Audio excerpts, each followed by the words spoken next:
ओम शांति। मुरली है 8 जुलाई 2023। बाप दादा के मधुर महावाक्य। मीठे बच्चे, प्रतिज्ञा करो, जब तक सतयुगी स्वराज्य स्थापन नहीं हुआ है तब तक हम सुख की नींद नहीं सोएंगे। पवित्र बनकर सबको पवित्र बनाएंगे। प्रतिज्ञा करो, जब तक सतयुगी स्वराज्य स्थापन नहीं हुआ है तब तक हम सुख की नींद नहीं सोएंगे। पवित्र बनकर सबको पवित्र बनाएंगे। आज का प्रश्न है, ड्रामा में कौन सी मौत होना भी जैसे संगम युग की रस्म है? ड्रामा में कौन सी मौत होना भी जैसे संगम युग की रस्म है? उत्तर है, विजय माला में आने का पुरुषार्थ करने वाले अच्छे अच्छे बच्चे भी आश्चर्यवत सुनंती, कथनती और भागंती हो जाते, अर्थात मर जाते हैं।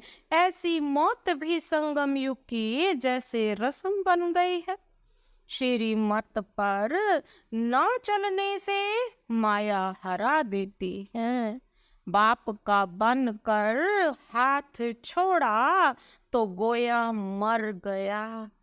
तकदीर पर लकीर लग जाती है। आज का गीत है, दर पर आए हैं कसम लेके।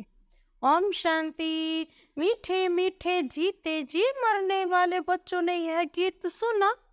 जो जीते जी कुर्बान गए हैं, सब तो कुर्बान नहीं गए हैं।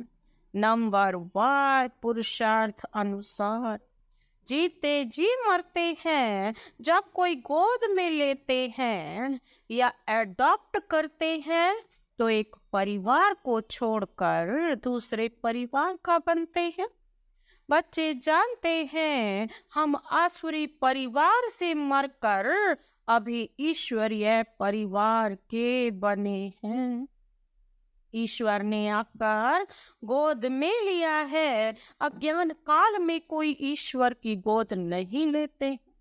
धर्म के गुरु भी गोद ले लेते हैं। जैसे वल्लभाचार्य श्री कृष्ण के मंदिर में बच्चे को श्री कृष्ण की गोद में देते, परंतु वह तो है जड़ चित्र, इसलिए फिर ब्राह्मण पुजारी गोद में ले लेते हैं।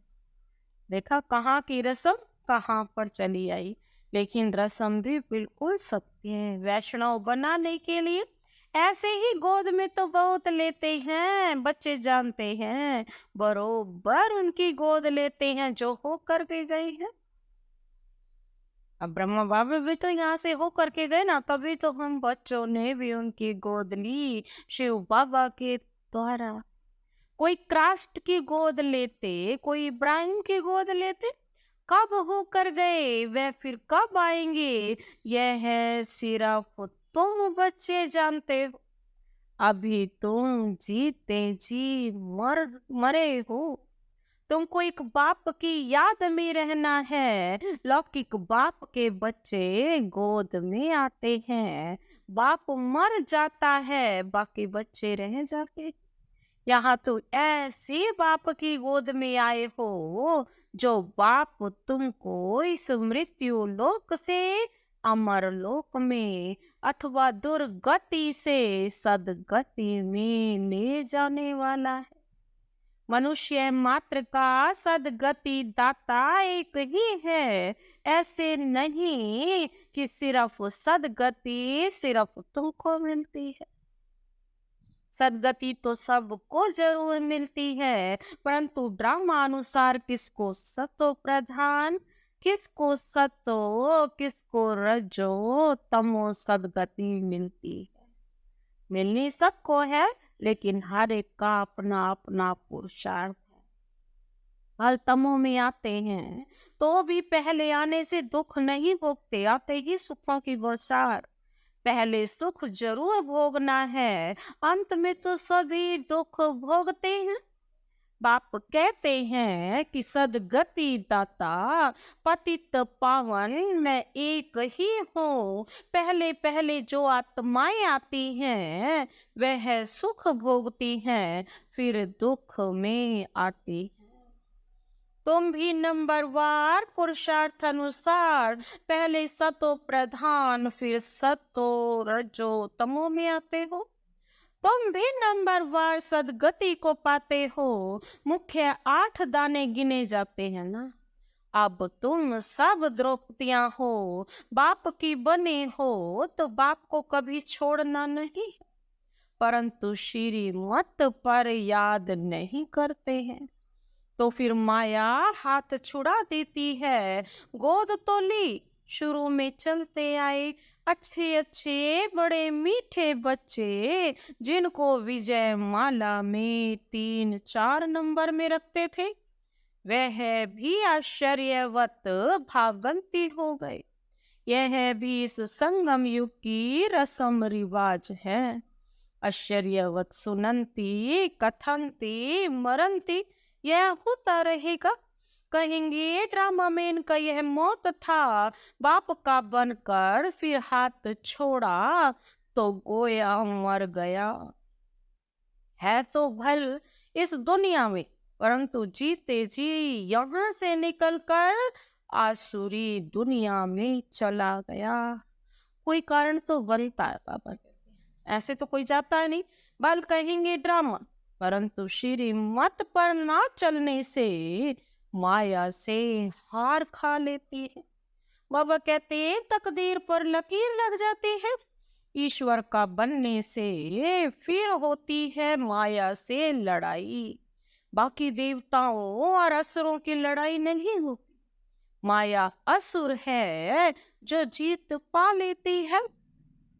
अच्छा, अब बच्चे लिखते हैं कि राखी बंधन के त्योहार पर क्या करें। हर त्योहार पर तैयारी तो करते हैं ना। रक्षाबंधन पर्व के उपलक्ष्य में इन एडवांस जाकर राखी बांधते हैं। इसका पूरा रहस्य वो भी बुद्धि में होना चाहिए। आगे तो ब्राह्मण ब्राह्मणियां राखी बांधते थे, अब यह रिवाज निकला है कि बहन भाई को राखी बांधती है। असल में ब्राह्मण राखी बांधते थे क्योंकि ब्राह्मण जाति ऊंच स्वच्छ गाई हुई है। ब्राह्मण असुर सन्यासियों से भी ऊंचे हैं, परंतु ड्रामानुसार इस समय सन्यासी ऊंच बन गए हैं। आगे ब्राह्मण राखी बांधते थे, फिर जन्माष्टमी पर वह राखी खोलते थे। जैसे द्रौपदी के लिए कहते हैं ना कि जटाएं खोल दी थी। ऋषि लोगों की जटाएं भी हमेशा खुली रहती है। पतिव्रता स्त्री होती है तो चोटी बांधती है। द्रौपदी ने खोल दिया था कि जब तक हम अपना राज्य नहीं लेंगे तब तक चोटी नहीं करेंगे। अब तुम बच्चों को सिर्फ अर्थ समझाया जाता है, जब तक हम स्वराज्य नहीं लेंगे तब तक सुख से सोएंगे नहीं। गाते हैं ना, आराम हराम है। अंदर में यह जोश रहता है कि जब तक स्वराज्य नहीं लिया है तब तक सुख कहाँ, सुख तो भविष्य में पाना है। इसके लिए पुरुषार्थ अब करना है। अब तुम जानते हो रक्षा बंधन अर्थात प्रतिज्ञा की बात है। अब यह त्योहार कब से शुरू हुए, क्यों शुरू हुए, कौन निकला जिसने राखी बंधन की राय निकाली। कोई एक राय निकालते हैं, फिर उसका नाम बाला हो जाता है, तो यह पवित्रता की निशानी है। बहन तो हुई कुमारी, कुमारियां बांधती हैं, तुम गृहस्थी को भी जाकर बांधती हो। कुमार तो है ही कुमार। बहन भाई को बांधती है, कुमार हो व शादी किया हुआ हो, शादी किया हुआ फिर पवित्र रहे, यह तो बड़ा मुश्किल है।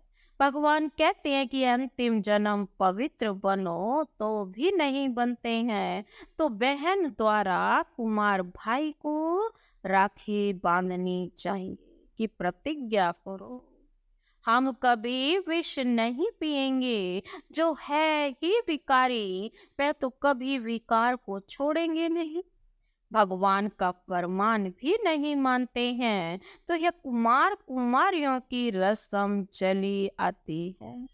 अब तुम समझते हो कि यह त्योहार भी संगम युग का है। सतयुग में तो है ही सब पवित्र, वहां राखी बांधने की दरकार ही नहीं।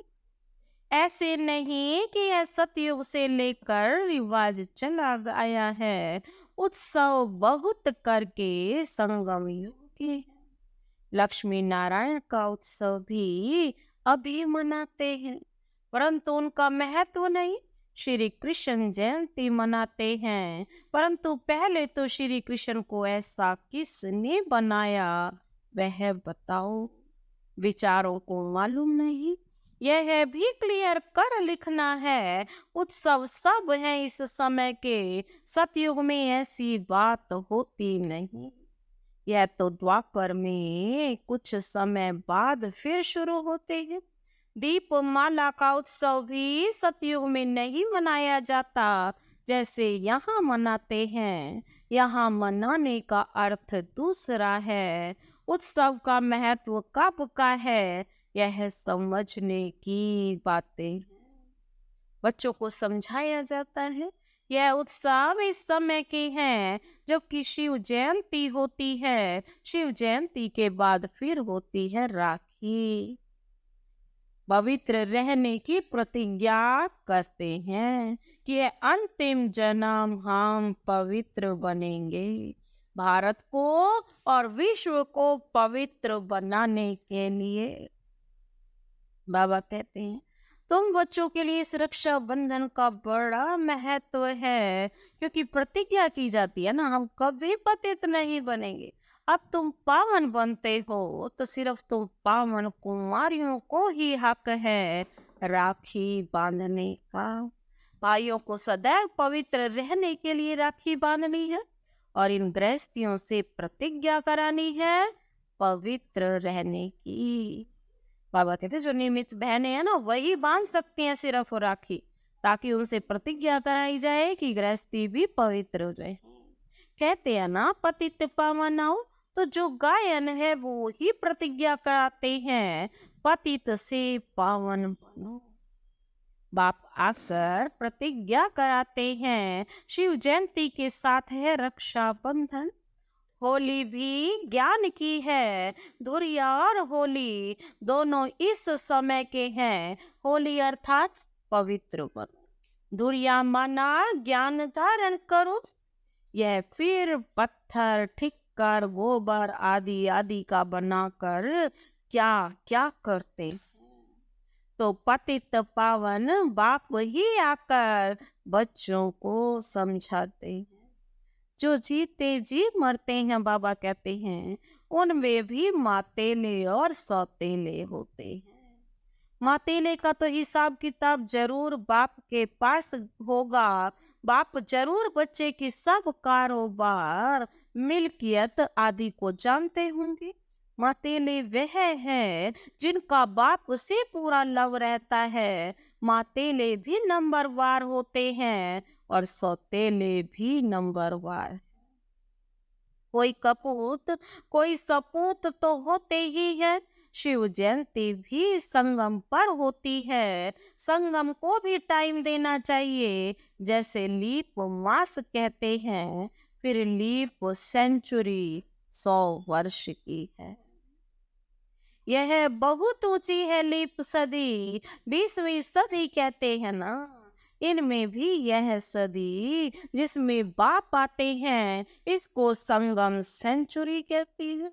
100 वर्ष की उथल पुथल होने में टाइम लगता है। दीपमाला भी यहाँ की है। तुम बच्चे जानते हो शिव जयंती के बाद फिर है पवित्रता की बात। शुरू से लेकर पवित्रता पर झगड़ा चला आया है। पवित्रता के साथ ज्ञान और योग की होली और धुरिया साथ साथ हैं।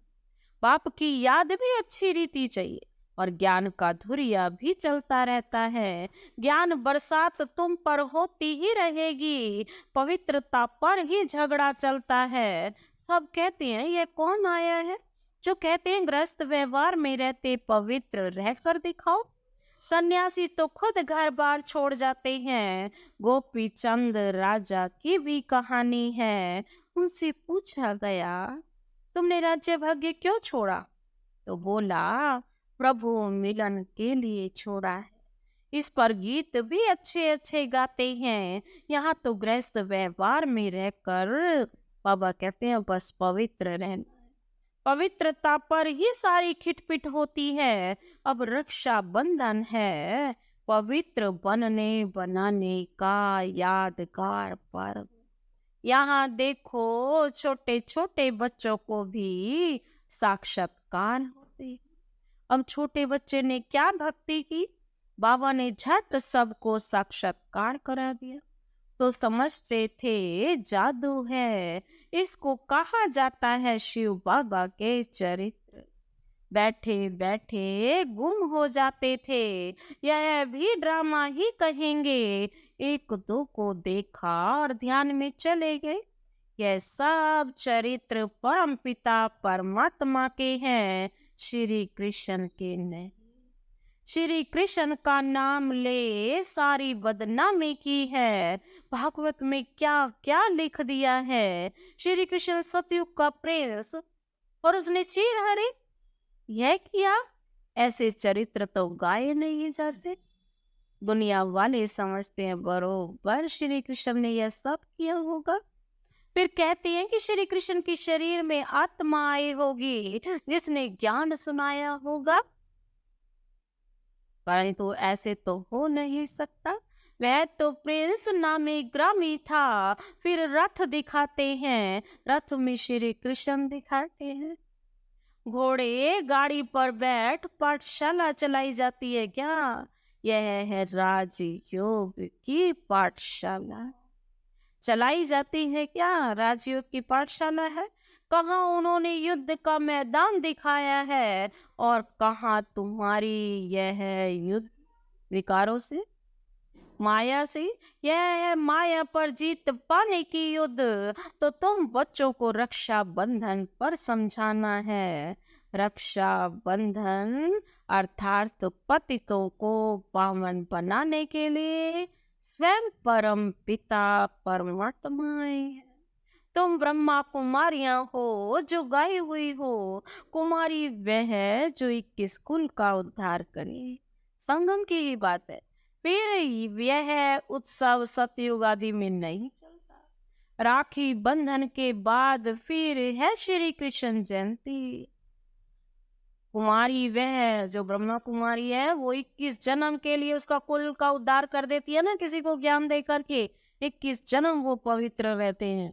इसीलिए गाया जाता है कुमारी वह है जो 21 कुल का उद्धार करे। इसी संगम युग की बात है। और देखो कहाँ बातें कह।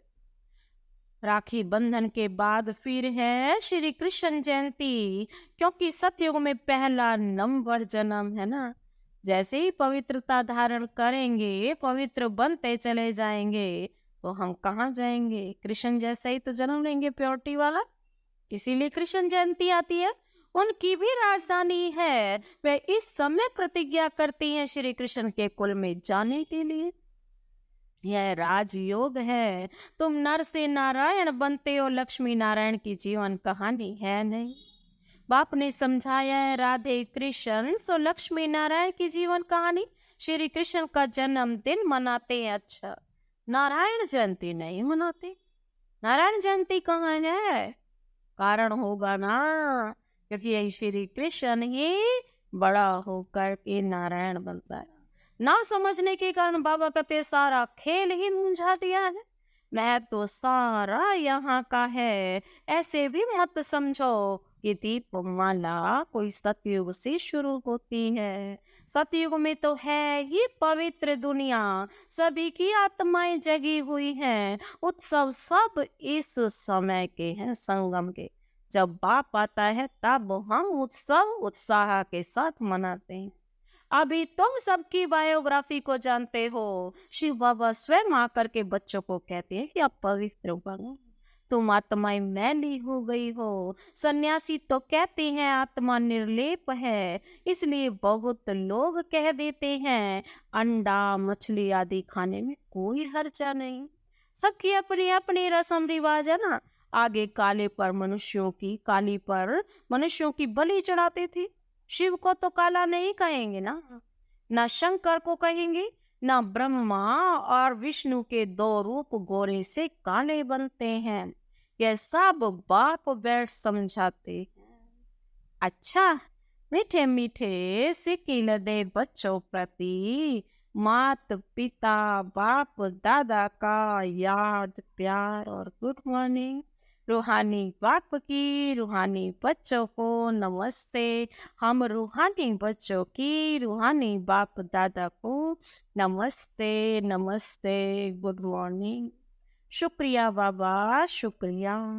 धारणा के लिए मुख्य सार है, नंबर 1, बाप से पूरा पूरा लाभ रख, मातेला बनना है। अपना पूरा समाचार बाप को देना है। कभी भी कपूत नहीं बनना है। आज का दूसरा पॉइंट है, रक्षा बंधन का यथार्थ रहस्य है, बुद्धि में रख, पवित्र जरूर बनना है। माया से कभी हार नहीं खानी है।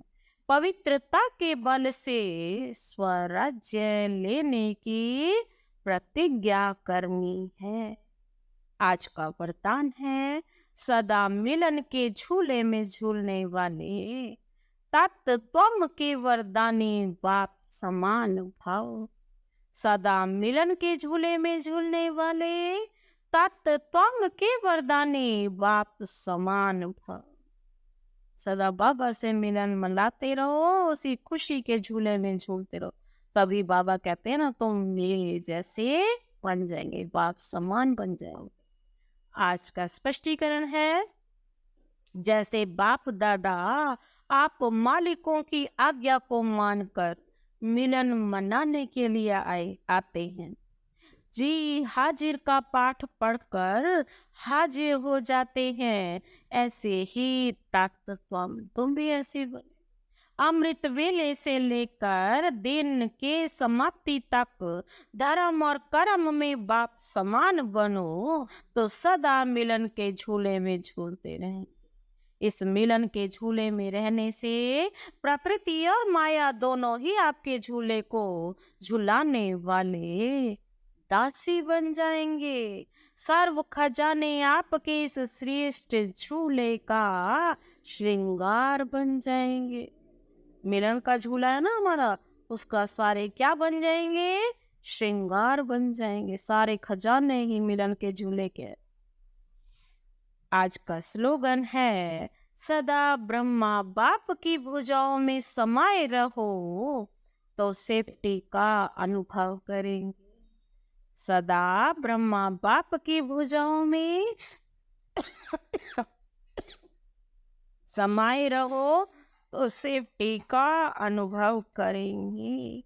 अच्छा, ओम शांति।